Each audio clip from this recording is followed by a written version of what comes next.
Olá, meus queridos amigos e irmãos, meu nome é Roberto Castilho, vocês estão no canal Caráter Cristão e nossa série, capítulo de hoje do História da Redenção é o 7, com o título Sete e Enoque.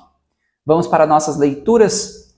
Leitura número 1, Gênesis 5, Patriarcas e Profetas, capítulo 6, Verdades sobre os Anjos, capítulo 6 e, obviamente, o História da Redenção, capítulo 7. Nós vamos ter também dois trechos que eu vou pôr na tela para vocês. Um vai estar em evangelismo e o outro em caminho a Cristo, ok? Vamos então fazer uma oração?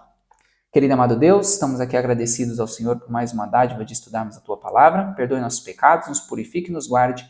Faça com que o Seu Santo Espírito esteja em nossa mente nesse exato momento, tanto no ouvir quanto no falar, para tudo seja dito, seja assim, diz o Senhor. Muito obrigado por tudo, é o que eu te peço em nome de Jesus. Amém. Bom, meus irmãos, a primeira coisa que é importante para nós nesse primeiro parágrafo é relatar a vocês que o título ali começa dizendo que Sete tinha um caráter digno e ele ocuparia o lugar de Abel. Uma outra coisa importante é que Sete não obteve nada de melhor do que Adão. A natureza de Adão decaída, Sete nascia em pecado. É o que diz aqui, nasce em pecado.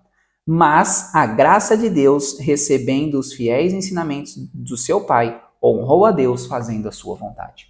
O que isso quer dizer para nós? Primeira coisa, aonde nós nascemos, o que nós fazemos, isso não é desculpa para sermos quem não presta. Tá? Então Deus vai levar em consideração para o julgamento? Vai. Mas não é porque você nasceu num lar disfuncional que você não vai poder virar funcional. Tá? Porque a Bíblia tem esse poder de transformar pessoas. E Sete foi transformado por ouvir as coisas que o pai dele falava. Tá? Então isso é importante para nós. Então não se acha um caso perdido. Tá? Para a honra e glória de Deus, podemos sim, nascidos em pecado, no sentido de que estamos num mundo de pecado, sim, mas conseguiremos a vitória através de Cristo Jesus. Nós temos escolhas a fazer. Escolha a Deus. Tá? Uma outra lição, meus irmãos, que nós precisamos tirar desse capítulo é se afastar de pessoas que não temam a Deus. Roberto, mas como isso? Vamos lá para 1 Coríntios 5, de 9 em diante. Diz o seguinte: Eu vos tenho escrito por carta para não vos ajuntardes com os fornicadores, porém não quis dizer com os fornicadores deste mundo, ou com os avarentos, ou com os extorquidores, ou com os idólatras, porque então vos seria necessário sair do mundo. Mas agora escrevi para que não vos mantenhais em companhia de qualquer homem que, chamado de irmão, seja um fornicador, avarento, idólatra, caluniador, beberrão, extorquidor, com tal nem mais comais, porque não tenho eu julgar os que estão de fora? Não fazeis julgamento vós que estão de dentro, mas Deus julga os que estão de fora. Portanto, apartai-vos dentre vós essa pessoa perversa. O que isso quer dizer para nós? O que Paulo está querendo dizer aqui é, infelizmente, das pessoas que falam que são cristãos. Tá? E Sete, no caso, e principalmente Enoque, ele se separava desse povo que não fazia a vontade de Deus. Principalmente desses professos cristãos. Só que ele não deixava também eles na perdição, tá? Não é isso que o texto quer dizer. O texto está dizendo que nós não podemos criar raiz com essas pessoas. Você tem que ir lá, passar a verdade, passar a mensagem e evitar o muito tempo de contato. Por quê? Porque assim como Enoque tinha medo de cair, ficando em contato com esse povo, eu e você também precisamos ter medo, porque Satanás está precisando só de um pedacinho para fazer um estrago na minha e na sua vida. Uma outra coisa de Enoque que fazia muita diferença está em Caminho a Cristo, página 98, terceiro parágrafo. Olha comigo o que diz. Orai em vosso aposento particular, e enquanto seguis vossos afazeres diários, elevai muitas vezes o coração a Deus. Era assim que Enoque andava com Deus. Essas orações silenciosas sobem para o trono da graça, qual precioso incenso. Satanás não pode vencer aquele cujo coração deste modo se firma em Deus. Ou seja, uma das chaves que Enoque usava e que precisa usar mais, na verdade precisa usar muito mais, porque é uma das coisas que é difícil e eu e você precisamos fazer isso, é sempre tentar manter a conexão com Deus, mesmo nos afazeres de casa, mesmo nos trabalhos, mesmo seja lá no que for fazer, pois assim estaremos menos propícios a cair em pecado. Tá? Era essa forma que Enoque andava com Deus. Um outro ponto é que Enoque ele entendeu todo o plano da salvação quando teve um filho, Matusalém. Por quê? Justamente pelo ponto de que ele entendeu que Deus iria dar o seu filho e ele não conseguiria fazer o mesmo. Então Enoque, ele viu naquilo a grandiosidade do plano da salvação. Eu acho incrível que Enoque viu tudo acontecer, tá? Deus mostrou até a segunda vinda para Enoque. Ou seja, Enoque hoje está transladado no céu e está vendo tudo novamente acontecer da mesma forma que Deus falou há séculos e milênios atrás.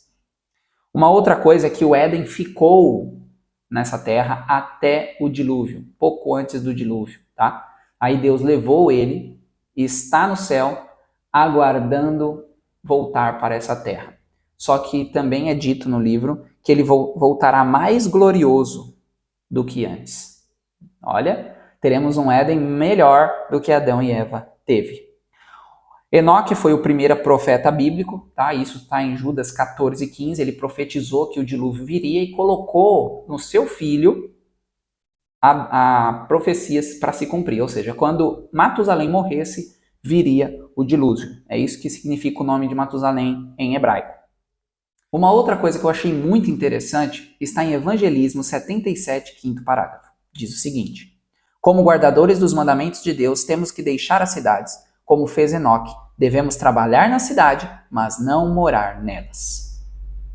Isso é algo muito combatido hoje em dia, mas Enoque, ele subiu. Ele é um representante nosso, tá? Se você procurar nos escritos de Ellen White, só em português tem 356 referências a Enoque. E Enoque é um tipo da última geração, dos 144 mil. Tá? Então, tudo que Enoque ali nos forneceu de entendimento, nós precisamos estar fazendo, pois seremos mais uma vez o Enoque, todos nós assim, uma geração, para a honra e glória de Deus, seremos Enoque.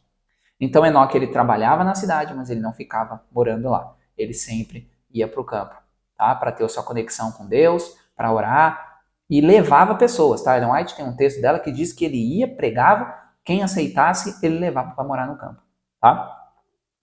Justificação pela fé, também é algo muito interessante porque Enoque entendeu a justificação pela fé.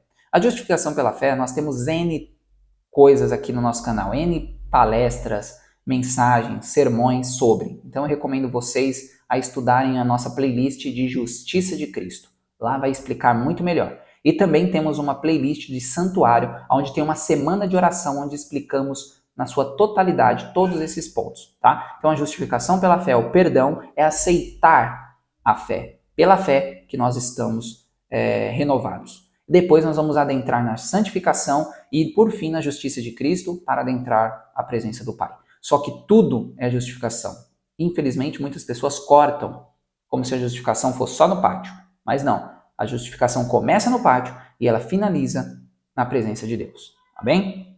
Uma outra coisa importante é que só haverá duas classes, e na verdade só tem duas classes: os ímpios e os justos. Quem faz a vontade de Deus e quem não faz. A gente que fica aí tentando arrumar uma terceira classe, mas a Bíblia é bem clara. E Ellen White também, tá? Então, nós temos duas classes, os ímpios e os justos. Caim assumiu a condição de ímpio porque ele escolheu, tá? Assim como Abel e Sete e Enoque e assim por diante, Abraão depois, Sem e assim por diante, assumiram a de justo. Cada um de nós vamos escolher a quem seguir, a Caim ou a Sete. Okay? Uma outra coisa que eu achei bem importante está no último parágrafo. Diz o seguinte: a transladação de Enoque para o céu pouco... volta. Bom, e para nós finalizarmos, pois é muito importante, o último parágrafo diz o seguinte: a transladação de Enoque para o céu, pouco antes da destruição do mundo pelo dilúvio, representa a transladação de todos os justos vivos da terra antes da sua destruição pelo fogo. Os santos serão glorificados na presença daqueles que o odiaram por sua leal obediência aos justos mandamentos de Deus. E Deus seja louvado por isso. Você quer ser um Enoque? Você quer ser um justo? precisamos guardar os mandamentos. E, Roberto, isso não é possível, porque ninguém consegue guardar os mandamentos.